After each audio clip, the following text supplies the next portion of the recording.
বাংলাদেশের শীর্ষ ধনী আছে 11 জন। কয়জন মনে রাখবেন, মুখস্থ, 11 জন শীর্ষ ধনী আছে, সবচেয়ে ধনকুব, বড় বড় ধনী। এদের অর্থের পরিমাণ কত জানেন? এদের অর্থের পরিমাণ হচ্ছে 1,16,900 কোটি টাকা। এই টাকা থেকে যদি জাকাত বের করা হয় তাহলে জাকাত আসবে 2,22,50,00,000 টাকা। 2,22,50,00,000 টাকা। এই টাকা যদি আপনি বাংলাদেশের সব ইউনিয়ন পরিষদে ভাগ করে দেন, বন্টন করে দেন, এই 2,22,50,00,000 টাকা যদি আপনি বাংলাদেশে প্রত্যেক ইউনিয়নে যদি বন্টন করে দেন, ইউনিয়ন আছে কত? 4,571টি। এখন কয়েকটা বেড়ে 78টি হয়েছে, 71ই ধরলাম। 4,571টি ইউনিয়ন আছে বাংলাদেশের 64 জেলায়।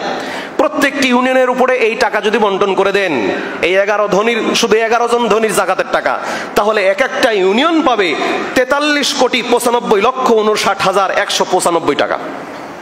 তাহলে একটা ইউনিয়ন যদি 43 কোটি টাকা এক বছরে পায় গরিব দুঃখীর জন্য, ওর কি আগামী বছর আর জাকাত দেওয়ার লোক পাওয়া যাবে খুঁজে? ইসলাম মানুষের ভাগ্যকে বদলাতে এসেছে, কিন্তু মানুষ বড় কপাল পোড়া, মানুষ বড় কপাল পোড়া জাতি, এই মুসলিম জাতি বিশেষ করে নিজেদের এই অর্থনৈতিক ব্যবস্থাপনা বাদ দিয়ে ইহুদিদের দেওয়া পুঁজিবাদী অর্থনৈতিক ব্যবস্থা গ্রহণ করে আজকে এরা একেবারে অধপতনের অতলতলে চলে গেছে। প্রিয় উপস্থিতি, এরপরে আসেন 11 জনের কথা বললাম যারা বাংলাদেশের শীর্ষ ধনী। 2 নম্বর, 13,000 মানুষ আছে যাদের প্রত্যেকের 2 কোটি করে টাকার মালিক। প্রত্যেকেই 13,000 মানুষ আছে বাংলাদেশে যারা প্রত্যেকেই 2 কোটি করে টাকার মালিক।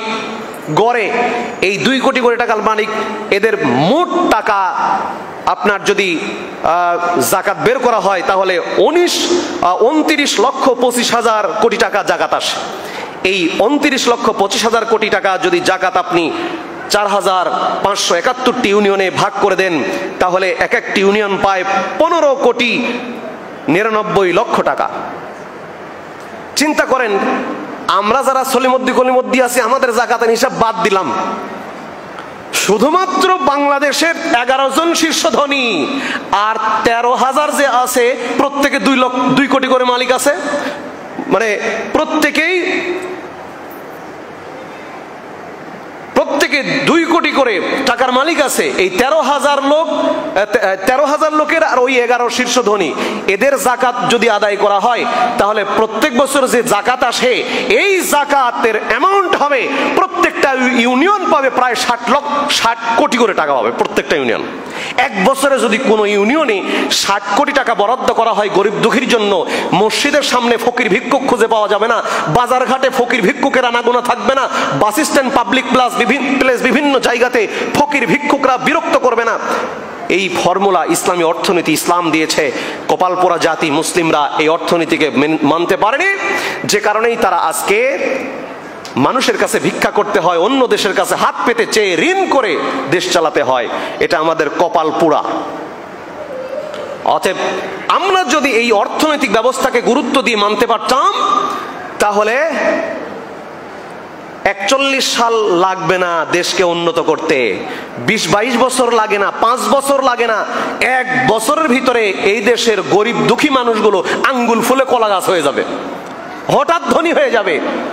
ইসলাম এইটা চায়, একজন একেবারে আকাশচুম্বী ধনী আর একজন গাছতলায় বাস করবে, এটা ইসলাম চায় না। ধনী সেই উচ্চ ধনীদের কাছ থেকে অর্থ নিয়ে গরিবদেরকে দিয়ে সমতা বিধান করবে, ইসলাম এটা চায়। সম্মানিত উপস্থিতি, আমরা সবাই জাকাত দেব যাদের সামর্থ্য আছে, এবং জাকাত ভিত্তিক অর্থনীতি আমরা চাই। আল্লাহ পাক যেন আমাদের কর্তৃপক্ষ, যারা রাষ্ট্রীয় কর্তৃপক্ষ, তাদের ব্রেনের ভিতরে কোরআন সুন্নাহ এবং এই ইসলামী অর্থনীতির জ্ঞানটা যেন দয়া করে দান করে দেন। সবাই বলেন আমিন।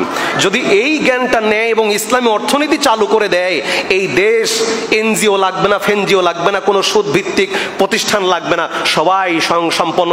ওমর বিন আব্দুল আজিজ রহিমাহুল্লাহ এই ফর্মুলা অনুসরণ করে এমন রাষ্ট্র ব্যবস্থা গঠন করেছিলেন, 2-3 বছরের ব্যবধানে মানুষ জাকাতের টাকা, দিনার দিরহাম বস্তায় ভরে নিয়ে খুঁজে খুঁজে বেড়াতো, কে নেবে, কোথায় জাকাত নেওয়ার মতো লোক পাবো।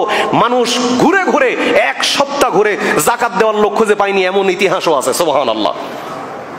আল্লাহ রাব্বুল আলামিন আমাদেরকে সঠিক বুঝ দান করুন।